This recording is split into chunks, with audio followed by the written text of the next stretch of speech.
Yes, welcome into Classic Wax, brought to you by the Beat Sessions. I'm your host, Mitchell Weary. Hope you're all having a fantastic Tuesday night. And please forgive me for my tardiness. I spent most of the day trying to spit out this album review. I'm in the middle of rendering it so that I can hopefully talk about the MC5 later tonight with all of you. So thank you again for your patience as far as me pushing back the time frame on this. There are just some days when you do this stuff that you just have a hard time spitting out content. Today was one of those days, unfortunately. But they happen, you get through it, you move on, and you hope that the next album review is a little easier to do. I want to thank you all for tuning in to the evening edition now of Classic Wax. I know this started off as a morning show, but we're going to shift it to Tuesday night now. I think that it just works better with my new job and my schedule that I have. Maybe down the road we will get back to the morning show. But for those of you who are new to the channel, new to this show, the idea is that with Classic Wax, we celebrate a classic record. There's two big caveats. It must be released on the day that I do the show. So we're looking at a record that was released on October 22nd. And the other thing is that it needs to be at least 20 years old. So we are going back to 2004 and prior to that to talk about some classic stuff, some fun stuff. And on the way to getting there, I'd like to bring up some topics, tie everything in together. We're going to talk about a few records that I reviewed this week, and there's usually a fun little news story that ties in with everything as well. The theme this week is Detroit, basically. Very excited to get into that. There's a little sprinkle of Seattle in there with that new Jerry Cantrell record. But the focus for Classic Wax this week is Bob Seger's classic, Night Moves. Released that in 1976. Fantastic record. It is the first one credited on the cover with the Silver Bullet Band, but oddly enough, the Muscle Shoals rhythm section actually does about half that record. It's kind of a common thing there in the mid-70s. I'm not sure why Bob never credited that band the way that he credited other bands, but alas, this is it's one of his best records, I'd argue, in my opinion anyway. It's one that put him on the map, and it's just solid from beginning to end. Lots of tracks that many of you are probably familiar with, though. So excited to dive into that, but really stoked to lead things off with the news story of the week. And we were talking about the Rock and Roll Hall of Fame induction that went down on Saturday. Now, the list of artists this year, pretty compelling. There's some trailblazing artists, some artists that I feel like maybe should have been in there. MC5 especially. It's really cool to finally see them get the recognition that they deserve, and we're going to be talking about their new record later in the show. But just to give you a rundown on the artists that were inducted this year, pop icon Cher. I love Cher. If I could turn back time, that is such a freaking jam.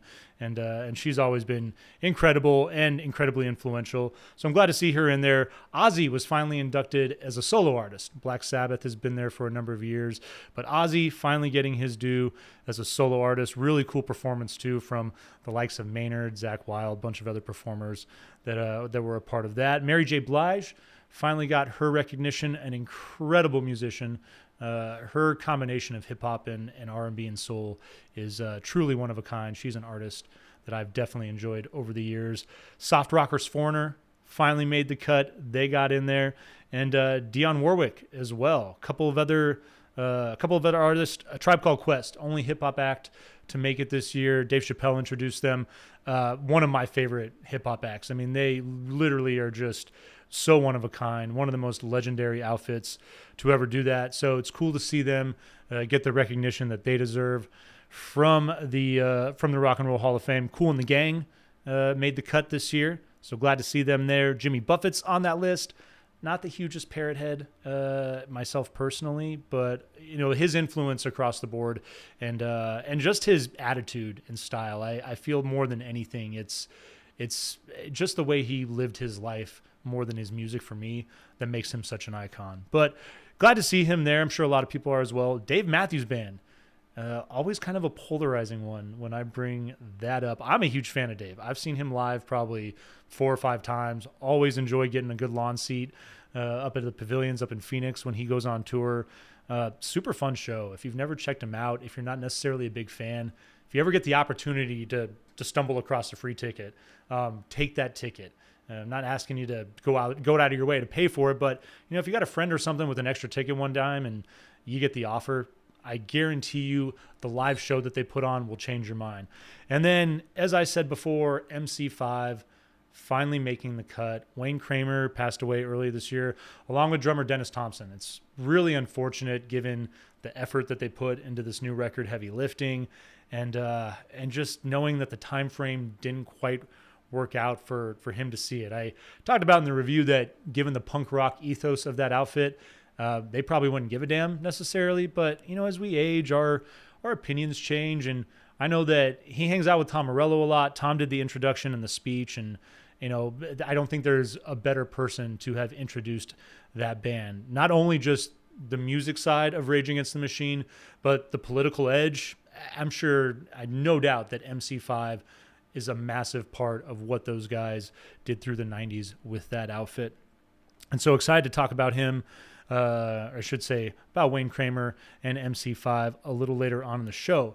But the record that we're going to lead off the discussion with this week, because it's very interesting. I appreciate all of you commenting as much as you did. There was great discussions on the board about this record, and it seemed like most of you really are massive fans of I Want Blood. I am a huge fan of this record. I think it's a fantastic effort from Jerry Cantrell.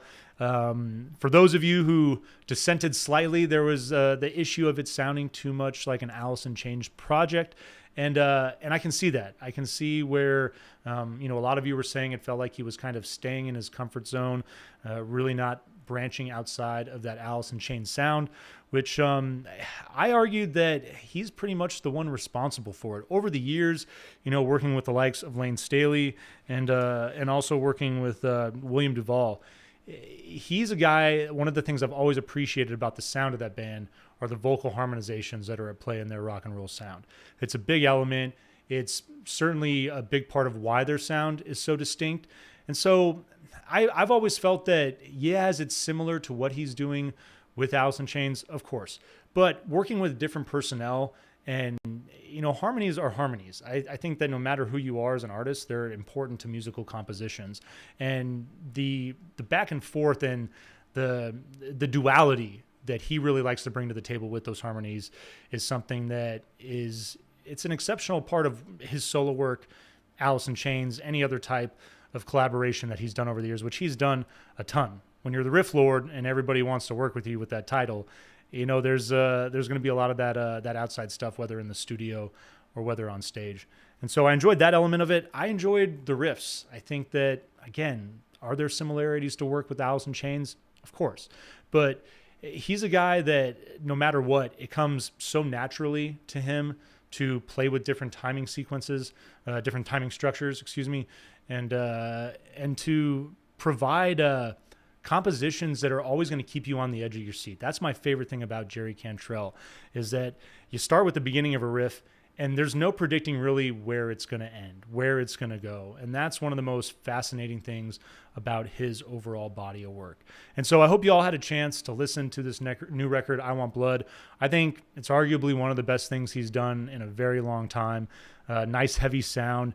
I like the contrast to Brighton. Brighton's a fantastic record in its own right too. That's an effort from 2001. And I feel like, he talks about how, he is moving towards the lighter side of things on that record. It starts off rather heavy, but you get this shift after about the third track.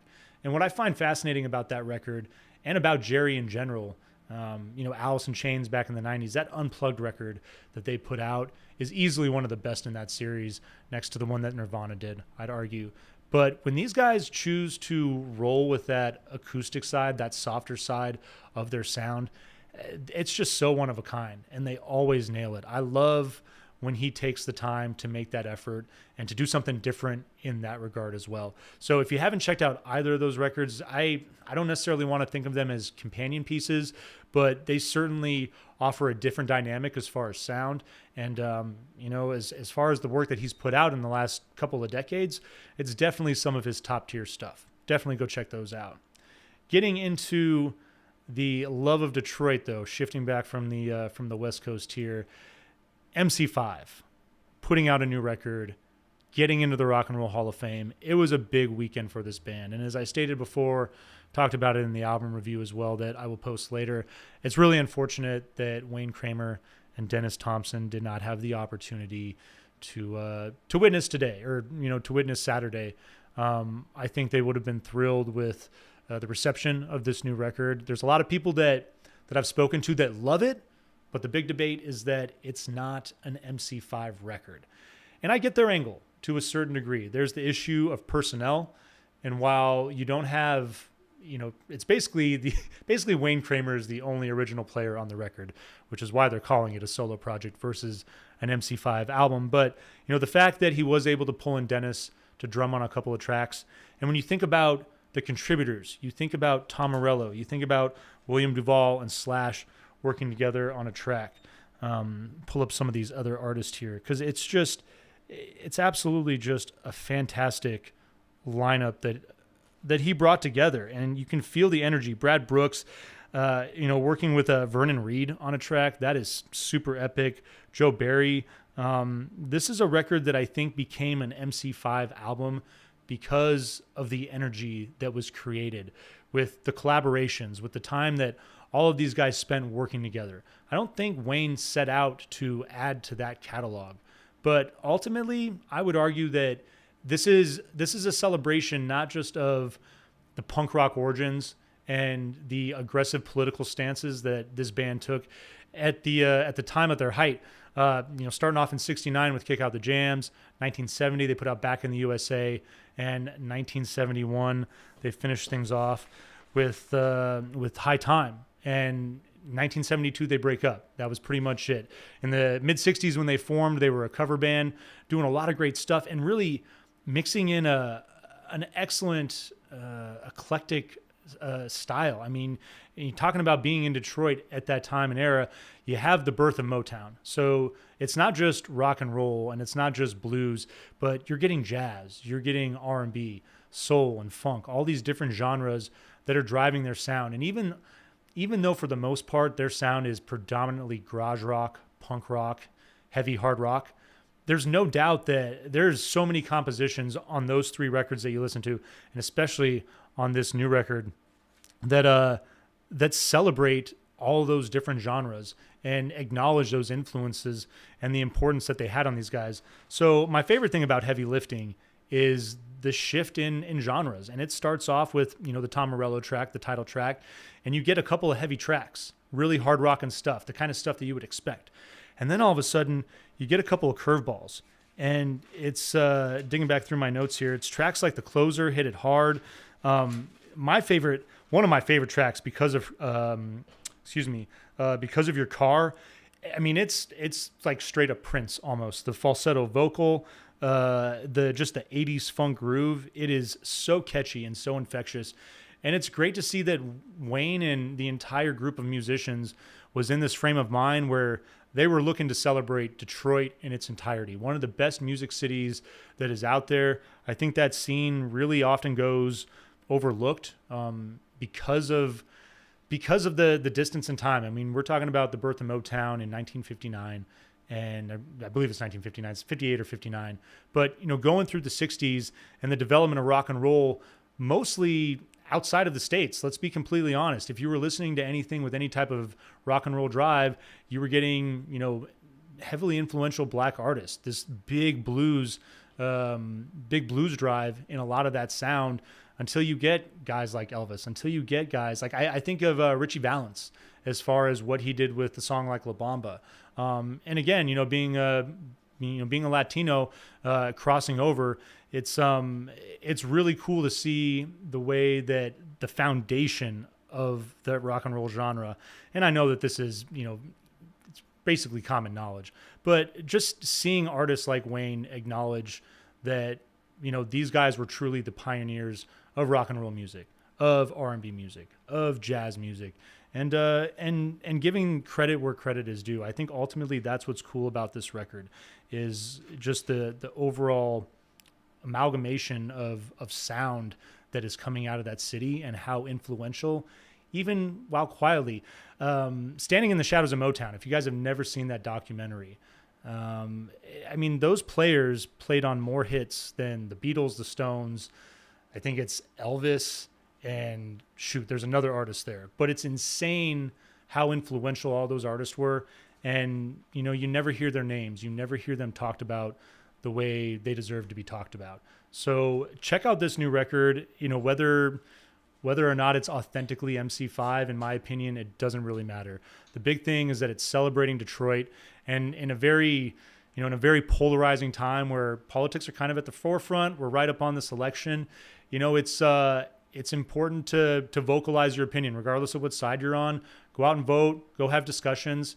Keep your debate, you know, level-headed and polite. You know, it doesn't do any good to like yell at people and to be contentious. But it is also important to to kick out the jams. And you know, when you have outfits like MC5, loud, in your face, visceral, you know, I could see where there are sides that could see that as polarizing. But you know, when you consider what they were doing in their time and place in history, they were trailblazers, and they were part of a really important movement in opening up the freedom of our country and the world in general. So glad those guys were celebrated. Glad to see them inducted into the Rock and Roll Hall of Fame.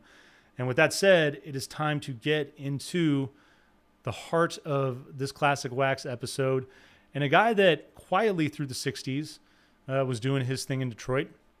But with this record, Night Moves, he really put himself on the map. This record, his 9th studio album, is I think one of his finest, no doubt about it. And it's a record that, you know, you got a guy that to this day, his career that spans 6 decades, 75 million records sold. He was inducted into the Rock and Roll Hall of Fame back in 2004. This is a guy that you can see the influence that, you know, Motown artists had as far as popular rock and roll music, as far as the pop structure, keeping songs tight, concise, groovy. There's so much good music on this record that I really feel taps into a number of those genres as well.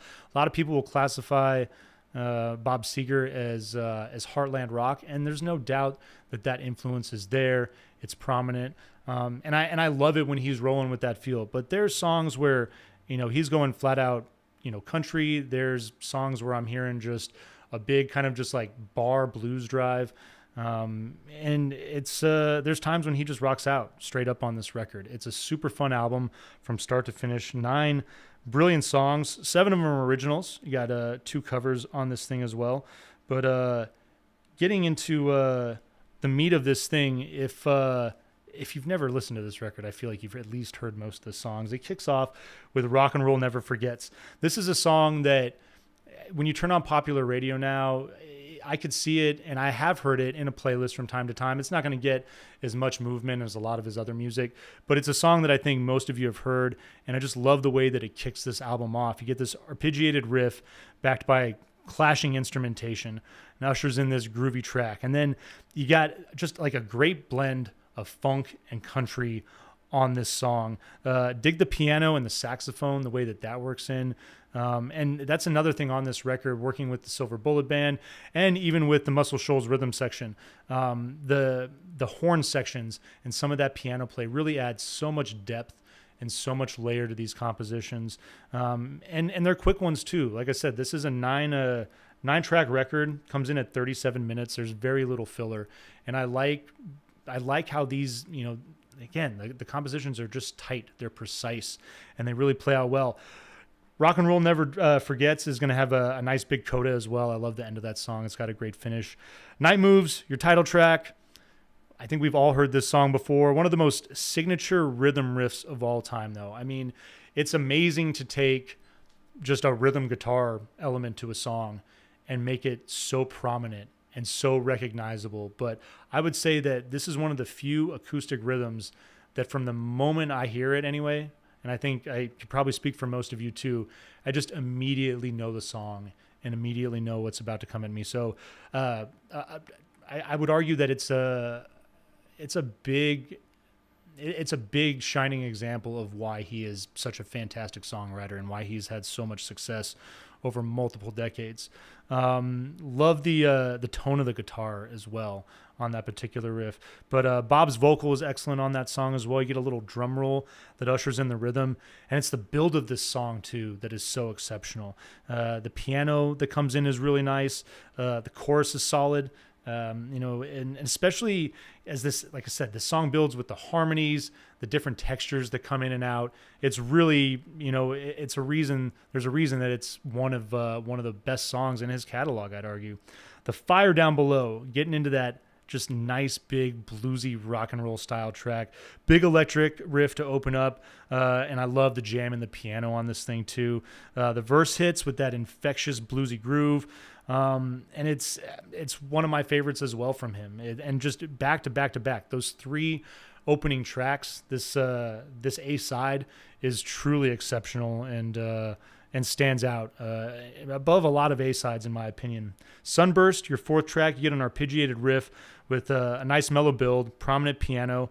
Music drops, and I like the way that the riff carries when that happens, but then it returns quickly with a nice drum fill. Love the heavy shift. When he sings Bring on the Night, you get like a total shift in the mood of this song. It's dark, it's brooding. It's almost like you're listening to a completely different song. It's almost like, man, did I just miss the change in track on this thing? But it goes on for a little bit, and then it's going to return to that mellow piano element. And I really like is the way the song finishes, and the coda especially. You get that flute element, kind of adds to that soft opening that you get with the piano to close out your B-side. Sunspot Baby is going to kick off, that's going to close out the A-side. Sunspot is going to kick off your B-side, Sunspot Baby. You get that Southern, almost kind of like old Western roll in the piano. I just love that opening. And then bass drum is going to add to that. It's real sparse and just kind of like signals that slow build in the song. You get the entrance of the guitar that builds in, and that signature raspy vocal that takes over. I love that, particularly in this song. I don't know what it is about his raspy vocal on this track that just gets me more than a lot of the other ones that he's put out. But just a funky Heartland track. I dig the overall Heartland feel of this song with with those soulful, funky elements that are picking up the energy, picking up the pace of this song. And then for the rest of the record, that's where we're getting the Muscle Shoals rhythm section, even though they're not credited on the cover. And it's kind of a common thing with I think like 3 or 4 of his records here in the mid 70s. For some, I don't know why he never credited them, because I think that they're fantastic and at least deserve to have some type of mention on the cover. Maybe if you're not going to mention them, I don't understand why you don't. Why you mention the Silver Bullet Band? That's just me. But Main Street is going to be your 6th track that they kick off with, and again, that signature opening with that high-pitched guitar. I mean, that tone is so recognizable. From the moment it lays on your ears, you know exactly what track is coming right at you. And I love that mellow rhythm, the playful piano that's at work there. The bass lick is really nice as well. Reminds me of as looking at my notes incorrectly here, but what I'm saying is I love the bass lick. As far as that signature riff, I love the way it reminds me of Baker Street. As far as it's not very common to hear an instrument take over with the hook, but this is a track where, versus some type of, catchy lyrical vocal hook, you're just getting a prominent instrument that takes over and is so recognizable and so catchy. Come to Papa is going to be your 7th track. And back to that funk. I love the funky nature of this song. Big drive in the rhythm and the vocal. It shifts to this slightly lighter feel, and I love the way that the piano kind of takes over when that happens in the song. Guitar moves in and out in this kind of psychedelic, playful fashion, which is a fun element of the song. And then when the solo takes over, you're really getting a strong, prominent psychedelic feel. It's a track written by Earl Randall, Willie Mitchell, and I love Bob's take on that. Ship of Fools is going to be your penultimate and 8th track. Got the breezy rhythm, and I like the lead with that country twang. Really nice element, nice combination there. Piano is going to find this excellent depth on the track as well. And as the song progresses, there's this accordion element that builds in, and it's not something that you hear really on this record a ton. Actually, I think this might be the only song that features the accordion, but it takes over towards the back end, and it's really just provides nice texture and nice depth to that track. And then Mary Lou, another cover, is going to close this thing out. Big stomping drums, crashing guitar, and I like the shift just to that energetic blues feel coming off of that opening. Dig the lead guitar that emerges out of the first minute here. Gives way to this fun horn element, adding to that funky, soulful nature of this track. Young Jesse and Sam Ling, that's a song from them. Another great cover to close out. What is, you could argue that this is maybe the best record that Bob Seger put out. I'm not going to lie to you. There's a handful of records earlier on in his catalog that I haven't listened to too much over the years. I maybe haven't given them the time, become familiar enough with them. But just the overall strength of this record, speaks to why at this point in his career, after, putting out 8 records, it took to this point for him to really kind of like hit the map, hit that household name status. And he does it, I think, because these are some of the strongest compositions that he has in his catalog. And they just happen to all be featured on this same fantastic record, Night Moves. It is your Classic Wax album of the week. I hope you all enjoy giving this thing a spin. If you don't have it in your record collection, it's one that I think if you go to your local record store, it might take you a couple stores to maybe dig through and find a used copy, but no doubt you could probably pick it up for relatively cheap in good quality. And I'm sure at this point you get so many classic records that are being pressed on that heavy 180 gram vinyl, nice and durable. They last a little longer. And, if you're willing to pay that little bit of extra, I might even encourage you to do that too. This is a record that is worth your time, worth your money, and I hope you enjoy it over the course of this week.